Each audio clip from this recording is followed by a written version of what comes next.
कब्रिस्तान की सरसराहट। एक ठंडी अंधेरी रात थी जब तारिक गांव के कब्रिस्तान से होकर गुजर रहा था। उसकी सांसें ठंडी हवा में धुंधला रही थीं। रास्ता तंग था और दोनों ओर पुराने और जर्जर कब्रों के पत्थर लगे थे, जिन पर लिखी इबारतें समय की मार झेल चुकी थीं।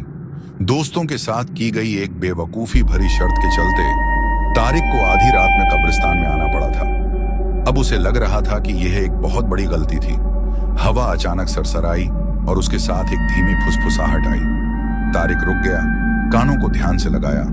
आवाजें हल्की थीं, समझ में नहीं आ रही थीं। उसने सिर झटक कर सोचा कि यह कब्रिस्तान का खौफ है जो उसके साथ खेल कर रहा है। लेकिन जैसे ही वह आगे बढ़ा, फुसफुसाहट और तेज और स्पष्ट होने लगी।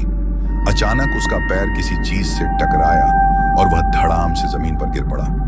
जब उसने नीचे देखा तो उसकी सांसें थम गईं।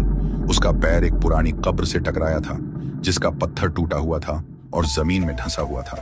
पत्थर पर लिखा नाम मुश्किल से दिख रहा था, लेकिन एक शब्द साफ था, सावधान। तारिक का दिल जोरों से धड़कने लगा। वह घबराहट में जल्दी से उठ खड़ा हुआ। अब फुसफुसाहटें एक धीमी मंत्र की तरह सुनाई देने लगी।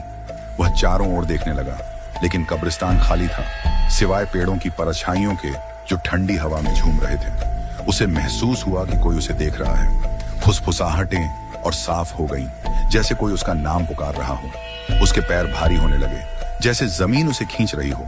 घबराहट ने उसे जकड़ लिया। वह भागने की कोशिश करने लगा, लेकिन उसके पैर जमीन में धंसते जा रहे थे। मिट्टी मुलायम और गीली थी, उसके जूतों से चिपक कर उसे नीचे खींच रही थी। उसने संघर्ष किया, लेकिन जितना वह कोशिश करता उतना ही वह नीचे धंसता गया। तभी उसकी नजर के कोने से कुछ हलचल दिखी। कुछ आकृतियां सफेद और धुंधली कब्रों से उठती हुई। उनके चेहरे खोखले थे और आंखों में हल्की चमक थी। वे उसकी ओर इशारा कर रहे थे। उनके होंठ फुसफुसाहट के साथ मिलकर हिल रहे थे। तारिक की चीख पूरे कब्रिस्तान में गूंज उठी जब जमीन ने उसे पूरी तरह निगल लिया। आखिरी चीज जो उसने सुनी वह मरे हुए लोगों की फुसफुसाहट थी, जो उसे उनकी अनंत नींद में शामिल कर रही थी।